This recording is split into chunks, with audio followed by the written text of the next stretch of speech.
الشاهد محتميم ابن مسعود رضي الله تعالى عنه মাদ্রাসা টি ঘর হযরতকে হুজুরের মূল্যবান নসিহত পেশ করার জন্য মাহফিল কমিটির ইন্তেজামের পক্ষ থেকে অনুরোধ করছি।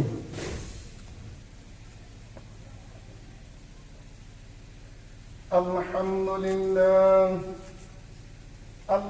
لله نحمده ونستعينه ونستغفره ونؤمن به ونتوكل عليه ونعوذ بالله من شرور أنفسنا ومن سيئات أعمالنا من يهد الله فلا مضل له ومن يضلله فلا هادي له ونشهد أن لا إله إلا الله وحده لا شريك له ونشهد أن محمدا عبده ورسوله أرسله الله إلى كافة الناس بشيرا ونذيرا وداعيا إلى الله بإذنه وسراجا منيرا أما بعد أعوذ بالله من الشيطان الرجيم بسم الله الرحمن الرحيم إن الذين قالوا ربنا الله ثم استقاموا تتنزل عليهم الملائكة ألا تخافوا ولا تحزنوا وأبشروا بالجنة التي كنتم توعدون.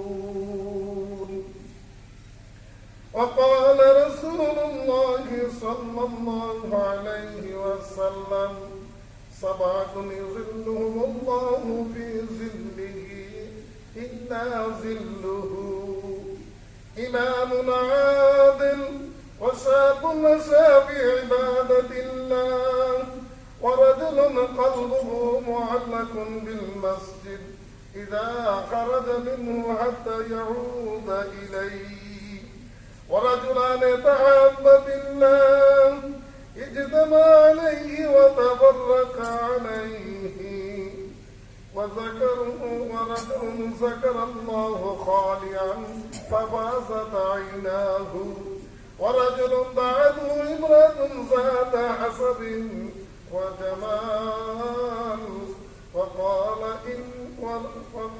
إني أخاف الله ورجل تصدق بصدقة فأخفاها حتى لا تعلم شماله ما تنفق يمينه أو كما قال عليه الصلاة والسلام.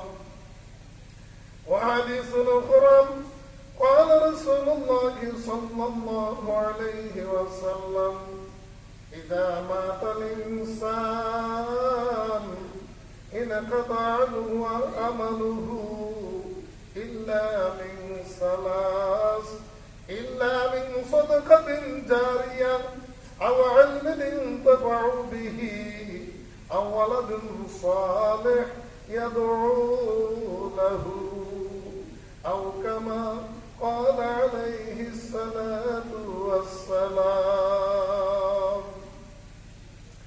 الحمد لله আমি আল্লাহ পাক রব্বুল আলামিনের লাখো কোটি শুকরিয়া আদায় করতেছি যে মহান আল্লাহ পাক রব্বুল আলামিন এই টিগর ইসলামী যুব সংগঠনের উদ্যোগে ইসলামী কোরআন তাফসীরের মাহফিলের আয়োজন। এই মাহফিল গ্রামবাসীর পক্ষ থেকে করানো হয়। আমি গ্রামবাসীদেরকে অনুরোধ করব, প্রথমে আমরা যারা মাহফিলের উদ্যোক্তা, আমরা মাহফিলের শুরু থেকে নিয়ে শেষ পর্যন্ত মাহফিলের আলোচনাগুলো আমরা শোনার চেষ্টা করব। আমরা বুঝতেও পারবো না কার কথাটা আমার আমলে এসে যাবে, কিন্তু যদি একটা কথা আমলে এসে যায় আর এই আমলকে জড়িয়া করে আল্লাহ পাক রব্বুল আলামিন আমাদের নাজাতের ব্যবস্থা করে দিতে পারেন।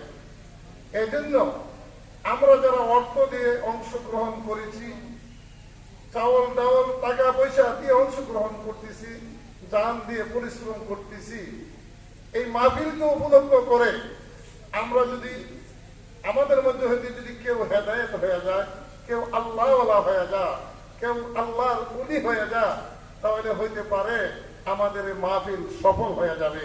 আর ইনশাআল্লাহুল আজিজ এই মাহফিল সফল মাহফিল, এই মাহফিল বহুদিন যাবৎ চলে আসছে। অবশ্যই মাহফিল গ্রহণযোগ্য, আল্লাহর দরবারে কবুল হয়েছে। দোয়া করি আল্লাহ পাক রব্বুল আলামিন যেন এই মাহফিলকে পর্যায়ক্রমে এই এলাকার যুবক ভাইদেরকে দিয়ে কিয়ামত পর্যন্ত জারি রাখে। এজন্য সবাই একবার বলে আমিন। আমি বলতেছিলাম এই মাহফিল গুরুত্বপূর্ণ মাহফিল। আমরা অনেকে বাড়িতে বসে কথা শুনি, দোকানে বসে কথা শুনি, গাছে বসে কথা শুনি, কিন্তু ওই কথা আর মাহফিলে এসে শোনার কথা মধ্যে অনেক বেশ কম। আমরা তো সময় অনেকভাবে অনেক কাটাই, কিন্তু দয়া করে মাহফিলে চলে আসি, হইতে পারে কোনো একটা কথায় আমার অন্তরে নাড়া দিয়ে ফেলতে পারে, আমি হইতে পারে আমার জীবন পরিবর্তন এসে দিতে পারে। এই জন্য আমি আপনাদের কাছে কোরআনের আয়াত থেকে যে তেলাওয়াত করেছি এবং যে হাদিস পাঠ করেছি আপনাদের সামনে, একে সামনে রেখে কয়েকটি কথা বলার জন্য আমি চেষ্টা করব। প্রথমে বলবো আমরা এই দুনিয়াতে আসলাম কেন, আমরা ছিলাম কোথায়, এখন আছি কোথায়, যাব কোথায়, আমাদের আসল ঠিকানা কোথায়, আমরা কি করণীয় কি বর্জনীয়, এই নিয়ে আলোচনা হবে। আমরা যখন মার গর্ভে ছিলাম, মার গর্ভ আমাদের কাছে ওয়াজ হয়েছিল, নসিহত হয়েছিল, বলা হয়েছিল তোমরা যে জগতে এখন আছো এই জগৎ তোমাদের শেষ নয়, এই জগৎ ছেড়ে এমন একটা জগতে যেতে হবে যে জগৎটা মার জগৎ তুলনায় অনেক বিশাল বড় হবে। আমরা তখন অস্বীকার করেছিলাম, কিন্তু আল্লাহ পাক রব্বুল আলামিন আমাদের যখন মার পেটের সময় শেষ হয়ে গেল, মার গর্ভের সময় যখন শেষ হয়ে গেল, আল্লাহ পাক রব্বুল আলামিন ফেরেশতাদেরকে নির্দেশ করলো, আমার ফেরেশতারা যাও যাও আমার বান্দা এবং বান্দি এই জগৎ আর থাকতে পারবে না, তাকে ঘাড়ে ধরে এই জগৎ থেকে বের করে দাও। ও আমার আল্লাহর বান্দা ও বান্দিরা, একটু মন দিয়ে শুনি, আল্লাহ পাক রব্বুল আলামিন যখন আমাদের এই জগৎ থেকে বের করে দিল, কিন্তু আমরা ভাবি নাই ওই জগতে বের হয়ে এই জগতে আবার আসবো। কিন্তু এই জগতে যখন আসলাম, আসে যে মার পেটের তুলনায় এই জগতের যে কত বড় তা মামাই অসম্ভব। ও বাবা, এই জগতে যে আসছি, মার গর্ভে ছিলাম 10 মাস 10 দিন, আর এই জগতে থাকবো সর্বোচ্চ থাকলে 60 থেকে 70 বছর, 80-90 বছর, এর উপরে থাকবো না। কিন্তু এরপর আবার এমন একটা জগতে যাইতে হবে রে বাবা, যে জগতের শুরু আছে শেষ নাই। কিন্তু ওই জগতের জন্য আমরা কি কামাই করে নিলাম? এই জগৎটা হলো আখিরাত জগতের সামান কামানোর জগৎ। এই জগৎ হলো ক্ষেত খামার করে আখিরাতের ফসল নিয়ে যাওয়ার জগৎ। এই জগৎ